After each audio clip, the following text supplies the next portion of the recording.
வீடியோக்குள்ள போறதுக்கு முன்னாடி ஸ்கிரீன்ல சில ஃபுட்டேஜஸ் வரும் பாருங்க.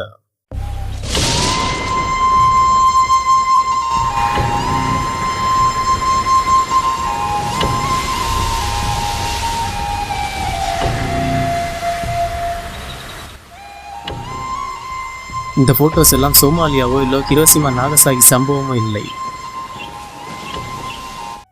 இது நம்மளுடைய தமிழ்நாடு. இயற்கை வளங்கள் செழித்து இருந்த நம்ம தமிழ்நாட்டில் இப்படி ஒரு சம்பவம் எப்பொழுது நடந்தது, ஏன் நடந்தது, யாரால் நடந்தது? ஒரே ஒரு வருடம் மழை பெய்யவில்லை. அடுத்த சில மாதங்களில் கிராமங்கள் மறைந்தன. சாலைகள் முழுவதும் பிணங்கள். பசியால் தன் குழந்தையை தூக்கி கொண்டு நடந்த தாய் அந்த குழந்தையை உயிருடன் கூட காப்பாற்ற முடியவில்லை. ஆனால் அதே நேரத்தில் இந்தியாவின் அரிசியும் கோதுமையும் கப்பல்களில் ஏற்றப்பட்டு வெளிநாடுகளுக்கு அனுப்பப்பட்டு கொண்டிருந்தது. இது வெறும் இயற்கை பேரழிவா அல்லது மனிதர்களால் உருவாக்கப்பட்ட ஒரு அமைதியான படுகொலையா? இன்று இந்தியன் வரலாற்றின் மிக கொடூரமான நிகழ்வுகளில் ஒன்றான 1876 முதல் 78 வரை நடந்த தாது வருட பஞ்சத்தின் உண்மையான கதையை பற்றி பார்க்கலாம்.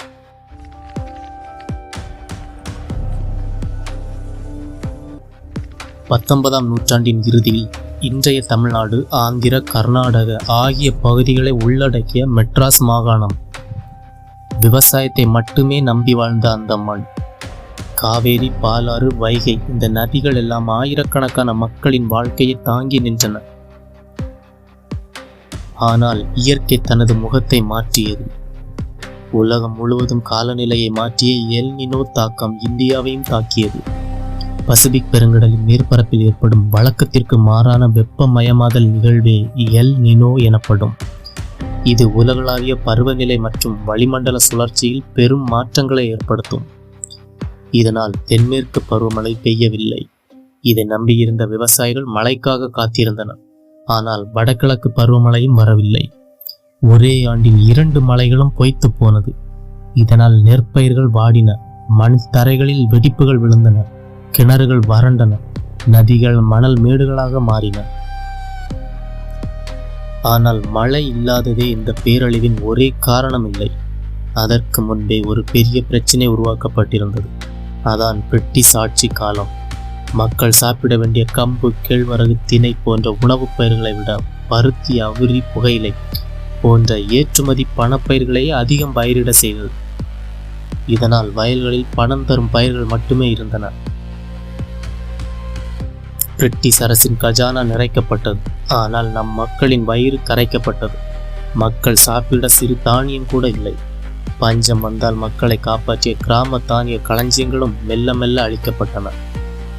மழை தோல்வியடைந்த அந்த நொடியில் மக்களின் பாதுகாப்பும் தோல்வியடைந்தது. உணவின் விலை ஒவ்வொரு நாளும் உயர்ந்தது. ஏழை குடும்பங்கள் ஒருவேளை உணவை கூட வாங்க முடியவில்லை. ஆனால் அந்த நேரத்தில் கூட பிரிட்டிஷ் அரசு அவர்களின் கிடங்குகளை திறக்கவில்லை. உணவு விலையையும் கட்டுப்படுத்தவில்லை. ஏனெனில் அந்த காலத்தின் இந்திய வைஸ்ராய் லார்ட் லிட்டன் சந்தை தானாகவே எல்லாவற்றையும் சரி செய்யும் என்ற கொள்கையை நம்பினார். அதனால் அரசு தலையிடவில்லை. இதன் விளைவு லட்சக்கணக்கான மக்கள் பசியால் இறந்தனர். இந்தியாவில் விளைந்த அரிசியும் கோதுமையும் தொடர்ந்து பிரிட்டனுக்கு ஏற்றுமதி செய்யப்பட்டது. ஒருபுறம் கப்பல்களில் உணவு மூட்டைகள், மறுபுறமோ சாலை ஓரத்தில் பசியால் இறந்த குழந்தை. பின்னர் நிவாரணப் பணிகளை நடத்த ரிச்சர்ட் டெம்பிள் நியமிக்கப்பட்டார். ஆனால் அவரது திட்டமும் மக்களை காப்பாற்றவில்லை. பசி காரணமாக உயிரிழக்கும் மக்களுக்கு முதலில் கடுமையான உடல் உழைப்பு, அதற்கு பிறகுதான் சிறிதளவு உணவு கொடுக்கப்பட்டது. இந்த திட்டம் டெம்பிள் கூலி என்றும் அழைக்கப்பட்டது. வழங்கப்பட்ட உணவின் கலோரி ஒரு மனிதன் உயிர் வாழ தேவையான அளவுக்கு கூட போதவில்லை. பலர் வேலை செய்து கொண்டிருக்கும் பொழுதே சுருண்டு விழுந்து இறந்தனர். மெட்ராஸ் மாகாணம் முழுவதும் கிராமங்கள் காலியானது. வீடுகள் வெறிச்சோடி போயின. மக்கள் உணவு கிடைக்கும் என்ற நம்பிக்கையில் மெட்ராஸ் நகரை நோக்கி நடந்தனர். ஆனால் அவர்களில் ஆயிரக்கணக்கானோர் பாதையிலேயே பசி தாங்க முடியாமல் சுருண்டு விழுந்து இறந்து போனர். 1877 புகைப்பட கலைஞரான வில்லோஃபி வாலிஸ் கூப்பர் எடுத்த புகைப்படங்கள் இன்றும் உலகை அதிர வைக்கின்றன. நமது வீடியோ இன்ட்ரோவில் வந்த சில கேமரா ஃபுட்டேஜஸ் தான் இதற்கு ஆதாரமாக இருக்கிறது. துள்ளி விளையாட வேண்டிய வயதில் பசியால் அழும் குழந்தைகளின் உயிரற்ற கண்கள், இவை வெறும் புகைப்படங்கள் அல்ல, ஒரு தலைமுறையின் வேதனை. வரலாற்று ஆய்வுகளின்படி இந்த பஞ்சத்தில் இந்தியா முழுவதும் 55 லட்சத்திற்கும் அதிகமான மக்கள் உயிரிழந்தனர். அதில் மெட்ராஸ் மாகாணத்தில் மட்டும் 35 லட்சத்திற்கும் அதிகமான மக்கள் உயிரிழந்ததாக பல ஆய்வுகள் குறிப்பிடுகின்றன. பசி மட்டுமல்ல, அதன் பின்னர் காலரா, பெரியம்மை, மலேரியா, இந்த நோய்கள் பல்லாயிரக்கணக்கான உயிர்களை மேலும் காவு வாங்கின. உயிர் பிழைக்க பல குடும்பங்கள் தங்கள் நிலங்களை விற்றனர். சிலர் சிலோன், மலாயா, மொரிசியஸ், தென்னாப்பிரிக்கா போன்ற நாடுகளுக்கு ஒப்பந்த தொழிலாளர்களாக சென்றனர். இன்றும் உலகம் முழுவதும் வாழும் பல தமிழ் சமூகங்களின் வரலாற்றில் இந்த பஞ்சத்தின் நிழல் மறைந்திருக்கிறது. மக்களின் வயிற்றை மட்டுமல்ல, அவர்களின் மனதையும் மாற்றியது பிரிட்டிஷ் ஆட்சியின் பொருளாதார கொள்கைகள்.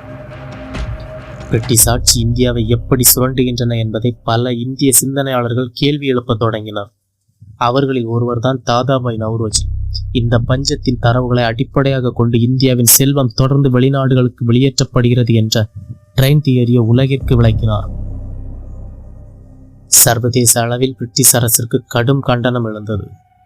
அதன் பின்னர் இந்திய பஞ்ச ஆணையம் அமைக்கப்பட்டது. 1883 ஃபேமின் கோட்ஸ் என்ற புதிய பஞ்ச நிவாரண விதிகளும் உருவாக்கப்பட்டன. ஆனால் அந்த விதிகள் உயிரிழந்த கோடிக்கணக்கான மக்களை திரும்ப கொண்டு வர முடியவில்லை.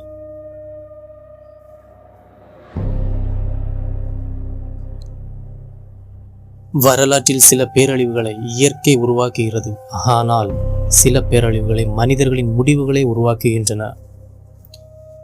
1876 முதல் 1878 தாது வருட பஞ்சம் வறட்சியால் தொடங்கி இருக்கலாம், ஆனால் அதை உலகின் மிக கொடூரமான மனித பேரழிவுகளில் ஒன்றாக மாற்றியது தவறான காலனித்துவ கொள்கைகள்தான்.